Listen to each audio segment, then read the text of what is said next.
Yes, go ahead, Senator. Baka hindi naiintindihan ni Mr. Magpantay na civilian po kayo, no? Opo, Your Honor.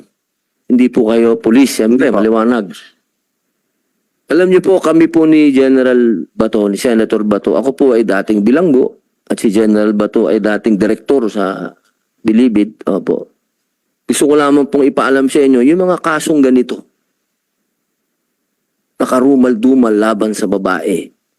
At pag kayo po ay nakulong, kayo po ay napatunayan na nagkasala at ginawa niyo po ito, at kayo po ay walang proteksyon, medyo mahirap po ang magiging sitwasyon niyo sa Bilibid. Ako na po ang nagsasabi sa inyo. Dahil sa Bilibid, may mga kaso po na yung mga kaso na yan ay kahit na bilanggo yan at mga kriminal, pero pag pinag-usapan dyan ng rape, yung ganitong klaseng kaso, eh may paglalagyan po kayo sa loob. Kaya ang akin pong mungkahi sa inyo, Sir Jeffrey, baka wag na po tayong umabot sa contempt din, baka gusto niyo po kaming makausap. Handa po kaming makinig sa inyo, Sir Jeffrey. Pag-isipan niyo pong mabuti. Kasi baka hindi niyo po nalalaman na kung gaano po kabigat ang maipapatong sa inyong kaso. Wala po kayong proteksyon na mangyayari dito. Hindi po kayo katulad ni Sir De Castro. Na yan, pulis yan. Pag yan nakakulong, definite yan, meron niyang proteksyon sa loob. Kasi may mga pulis din doon na nakakulong. Merong building na kukuha dyan. Sa inyo, wala. Pag-isipan niyo pong mabuti. Pag-isipan niyo pong mabuti ng 10 beses, pag-isipan ninyo. Makakatulong kayo sa pamilya na kawawa naman ang pamilyang ito.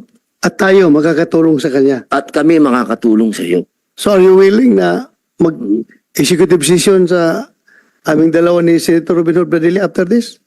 No po, Your Honor. Wala po kasi po ako, Your Honor, itetestigo po. Ha? Wala po akong itetestigo laban kay Major. At Hindi, wala po akong alam tungkol sa babae. Ibig kong sabihin ba, gusto mo bang makipag-usap sa amin mamaya afterwards? Pwede po, Your We're Honor. offering you or Pwede po, Your Honor. Pwede po. gusto mong makipag-usap sa amin? Pwede po. Mamaya, pag adjourn natin dito, mag-usap tayo. Opo. Ha? Yes po, Your Honor. Ay, makita mo yung parents, oh. Wawa. Ha? Sus, papalayo lang. Huwag sana mangyari rin sa akin. Nakunod. Hirap yung ganyan na mangyari sa atin. Yung Globe. Kaya kayo pinatawag namin dito dahil nga merong kayo ba? Merong kasi NBI? Merong kuha ng NBI? May warrant kayo to disclose computer disclose, data. computer data? Yes, sir. Meron kayo? Sir. Anong binigay? Nag-comply ng Globe? Not complete, sir. Partially, sir. We have the Globe Telecom already submitted as the call logs and the SMS logs, yung text messages logs, sir.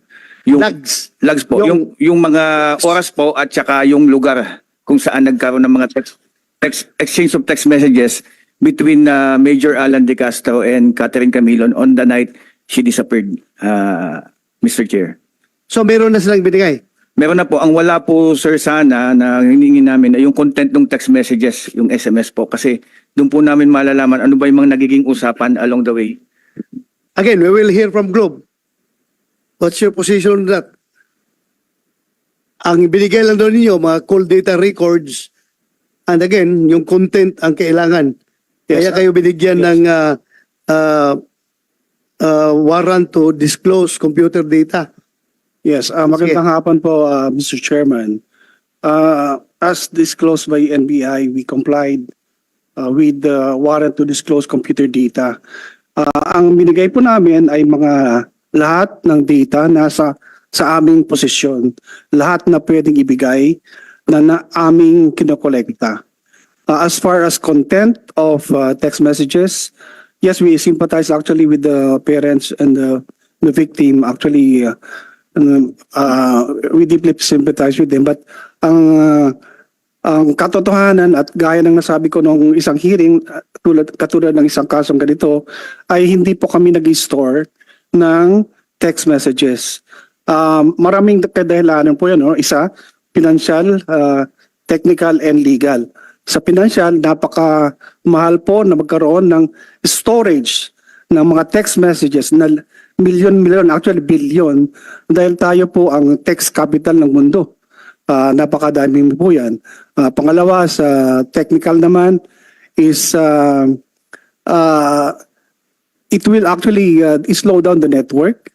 And then there's even doubt if we can procure equipment that will intercept messages from the sender to the receiver. Kasi po kami, para lang po kaming yung postal agency. We deliver itong mga messages from the sender to the receiver. We do not store, we do not copy those messages in our system. So ganun lang po ang amin. Pero gaya ng sabi ko, actually there's a way of getting the content either from the cell phone of the sender or from the cell phone of the receiver. Meron pong digital forensics na tinatawag na ma-recover yan. Actually, after that hearing po nung nakaraan, nalaman ko po nga actually kahit ma-delete or ma-restart, pwede pa pala po ma-recover yung content po ng cellphone na yon. So, ganun po. And So, andyan bang cellphone nung biktima? Wala sir, kasi dala po nung Catherine Camilo the night. Yung namatay, Opo. nawala siya. Nawala na rin po yung signal after that. Yung cellphone nung Biktima. akusado, nakuha niyo? Ang number lang sir. Number. Apo. Yung physical mismo na cellphone. Wala po. Kayo, Jack, nakuha niyo? Negative, sir. Cell phone Negative. unit, negative, sir. May pag-asa pa bang ma-recover yun? Pati yung sir, sa victim, sir, o yung kay Major De Castro? Yung kay Major De Castro? It was all the time in his possession, sir, yung cellphone number niya.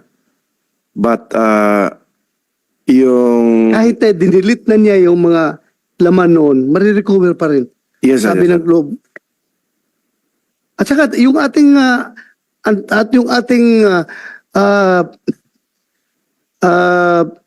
anti-cybercrime group, may capability niyan na ma-recover yan. Pati NBI, kaya nilang ma-recover yan. Kung nandyan lang yung cellphone. Wala sa possession namin, sir, yung cellphone ni Alan. So that would be subject of your further undertakings as investigator. Yes, sir. What we have, sir, yung number niya before, yung official number niya being a member of the Batangas PNP. Yun lang, sir, ang ano namin. Na yung ginagamit nila sa correspondence nga nila between Camilon and De Castro, yun ang nandoon yung susi. Yes, sir. But based on the reply of the Globe, sir, hanggang doon lang sila sa walang content. So the Ganun same lang, thing, sir. pangalawang hearing ko na to na gano'n ang explanation ng Globe. Kaya, yung explanation mo na financial, technical, matanggap ko yun. Pero kung you will go further beyond, sabi mo legal, that I cannot accept. Sabi mo may legal impediment para sa inyo, para i-disclose sa amin yung computer data because the court is not police enough to issue that warrant kung may napapayulit siyang batas. Sabihin nyo, yung Data Privacy Act, mapapayulit ninyo. Tinanong na namin yung Data Privacy Commission kung nababayulit ba ang Data Privacy Act. No. Hindi nababayulit ang Data Privacy Act kung i-provide ninyo yung contents. Kung technically capable kayo. But you are not legally impeded to disclose that computer data kahit nga, kasi nga, mayroong warrant issued by the court, competent court. Huwag, hindi nyo magamit yung rason na legal. Siguro yung financial, mayaman na Globe, hindi pwede matanggap yan. Yung akin lang tatanggapin dyan na rason is technical. Yung technical capability, technological handicap. May I explain the Yes. regarding legal considerations, Mr. Chairman. If we are to store text messages, we are in fact intercepting correspondence between private individuals, private correspondence, which is under Constitution, protected by the Constitution. We will violate the Anti-Wiretapping Act because under Section 1 Ito nga, binigyan kayo ng warrant ng korte na warrant to disclose computer data. May warrant yan, covered by warrant. Ibig mong sabihin, hindi nyo susundin yung court order? Dahil mabaylit yung batas? No, Mr. Chair. If we have that data, Kaya nga, if you have that data, Yes. are you willing to give that to... yes, of course we will. Of course. Yes, we cannot violate a court order, Mr. Chairman. We cannot. Yes. As long as we have that data. Seriously. Yes. Okay. So kung meron man lang, kaya nyo ibigay. Pero ngayon, wala talaga. So wala kayo may ibigay. So simple as that.